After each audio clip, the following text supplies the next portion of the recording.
انا جوزي كان مسافر، وكنت قاعدة انا وابنه، وكنا قاعدين نتفرج على فيلم، وهو جاي من برا، كان جايب حلويات كتير، وانا كنت قاعدة وقام رميها كلها في حجري، وقال لي يلا علشان نسهر، والحاجات دي لزوم السهرة علشان السهرة تكمل وتكون حلو. يعني كان جايب حاجات زي لب وكراميلا وشوكولاتة وسوداني، حاجات زي كده، وقال لي انا هدخل اغير هدومي وهاجي. وفعلا دخل علشان يغير، بس لقيته طالع لي ومش لابس غير بس الشورت وبس. فانا قلت له ايه اللي انت لابسه ده؟ قال لي عادي يعني، الجو حر، ولا انت مكسوفة مني؟ قلت له لا عادي، مش مكسوفة ولا حاجة، كل الحكاية عشان بس ان انا اول مرة اشوفك وانت كده. وجه وقعد جنبي على الكنبة، وكل ده وكيس اللب كان لسه في حجري، لان انا كنت قاعدة اتفرج على الفيلم، وكنت مندمجة معاه قوي، وما حسيتش بنفسي خالص، غير وهو عمال يمد ايده علشان ياخد حاجات من الكيس، وعمال يمد ايده قوي اكتر، وانا سبته ومعرفش سبته ليه. المهم ان الموضوع كان عمال يزيد اكتر واكتر، لدرجة ان انا كنت مبسوطة بالاحساس اللي انا حاساه، ومرضتش اقوم اجيب اطباق واحط الحاجات فيها، علشان كنت مبسوطة اوي بالاحساس اللي انا كنت حاساه ومن الحاجات اللي هو كان بيعملها. بصراحة احساس ما حسيتوش قبل كده خالص مع باباه، بس كنت حاساه معاه.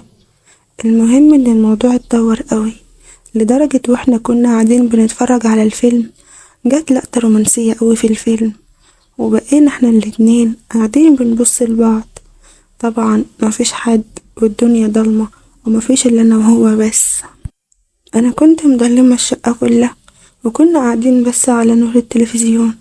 بحب انا الاحساس وبحب الجو بتاع بالليل، ان انا اضلم الشقة كلها واسيب بس نور التلفزيون. وهو بدأ يقرب عليا اكتر واكتر، وانا كنت مستسلمة على الاخر، وكنت مبسوطة وكنت حابة الاحساس ده. فضل يقرب لدرجة ان انا كنت حاسة به كله. هي طبعا يعني كانت كلها حاجات خارجية، بس انا سبت نفسي خالص. ومرة واحدة نور التلفزيون طفى، ولقيت ان التلفزيون فصل لوحده، والدنيا بقت ضلمة على الاخر. ساعتها بس اتخضيت وفقت لنفسي، ولقيت ان انا فعلا كنت مستسلمة لحاجات كانت هتحصل كتير مش المفروض ان هي تحصل.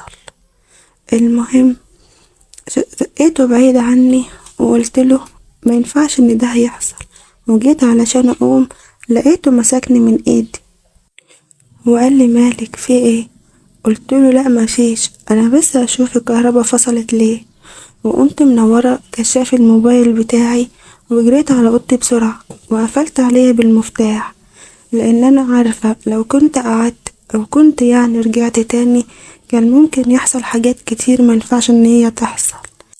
المهم ان انا دخلت على اوضتي وقفلت عليا بالمفتاح لحد الصبح، وطول الليل ما نمتش خالص، وكنت عمالة افكر في اللي حصل او اللي كان هيحصل، وكنت كمان حاسة بيه ان هو منامش، وشايفة خطواته رايح جاي قدام الأوضة طول الليل، وانا عمالة افكر ازاي سبت نفسي لده ان هو يحصل.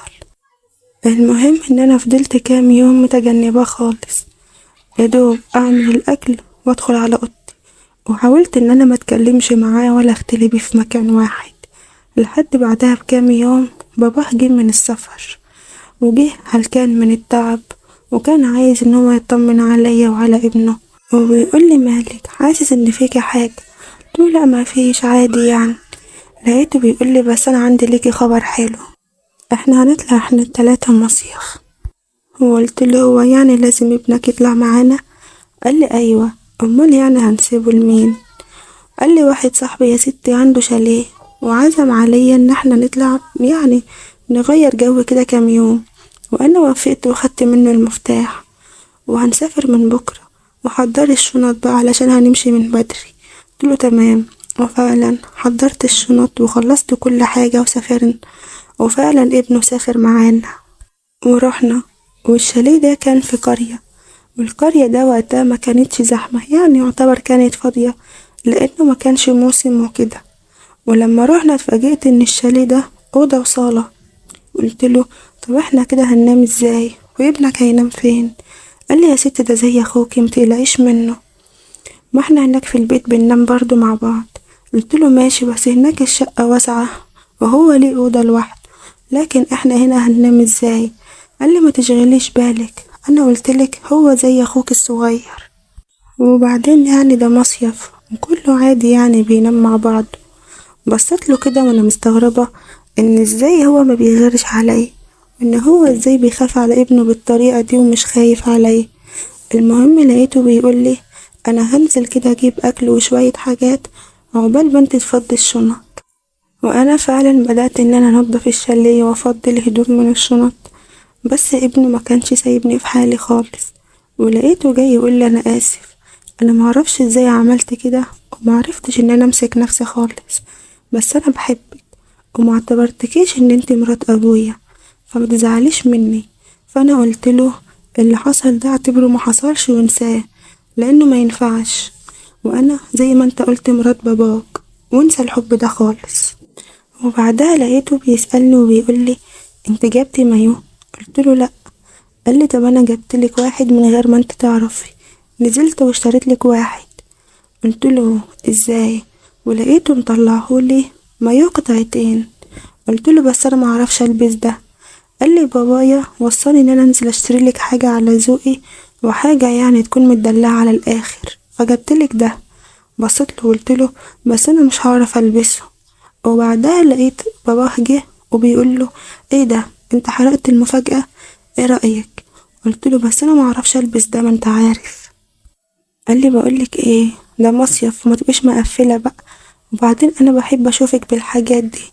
فانا سمعت كلامه ولبسته، وبعد ما لبسته لفيت حاجة كده على وسطي ونزلنا على البحر.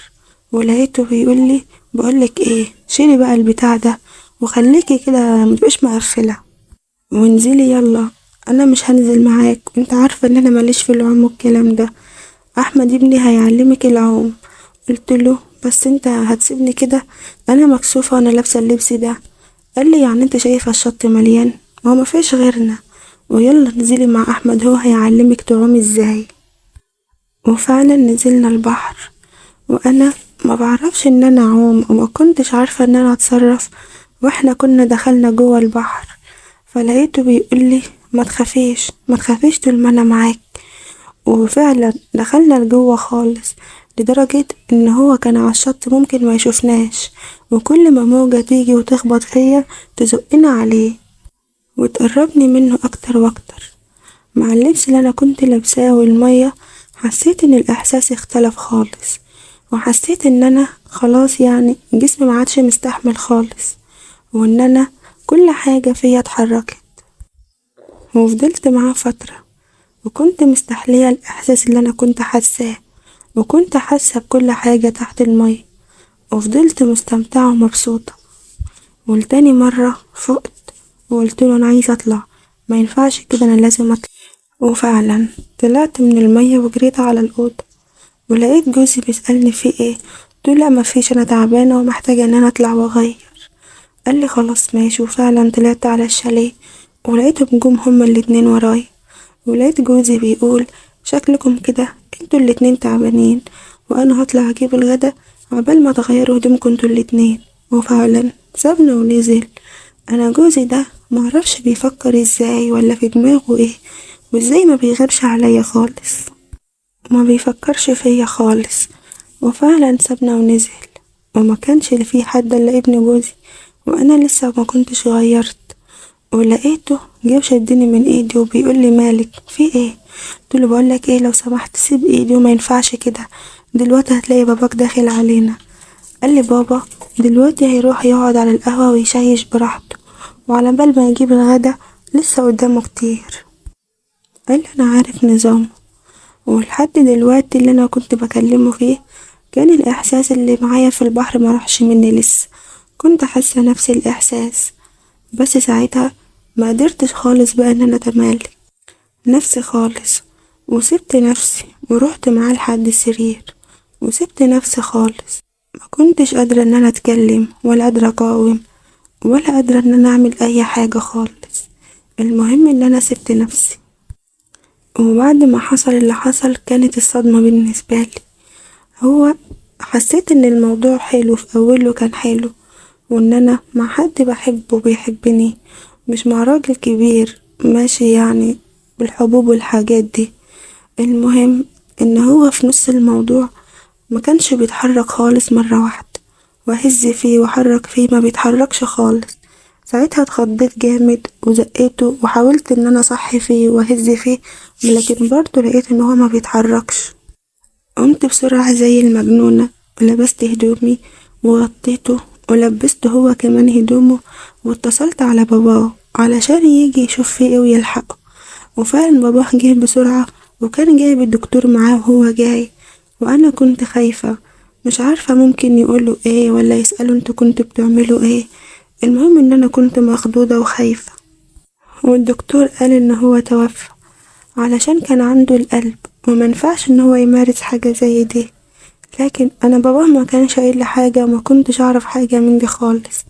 علشان كده عرفت ان هو كان خاطب مرة وفشكل بسبب الموضوع ده، ان هو منفعش يمارس العلاقة دي عشان التعب اللي عنده. ولما الدكتور قال كده لقيت بابا بيبصلي وبيقولي هو ايه اللي حصل. وقتها قلتله ما حصلش حاجة، بس بدأ ان هو يزعق ويسألني في ايه اللي حصل. وقتها انا انهارت وحكيت له كل حاجة حصلت من اولها لاخرها. طبعا هو انهار وبقى يعني عمال متعصب جامد، وفي النهاية طلقني. وانا هنا خسرت كل حاجة، خسرت حياتي وبيتي وجوزي، وهو كمان خسر حياته وعمره ومات على حاجة صعبة يعني زي دي. وحكايتنا النهاردة لحد هنا تكون خلصت. لو عجبتكم ما تنسوش بقى الاشتراك في القناة وتفعيل زر الجرس علشان يوصلكوا كل جديد. واشوفكم في حكاية جديدة، مع السلامة.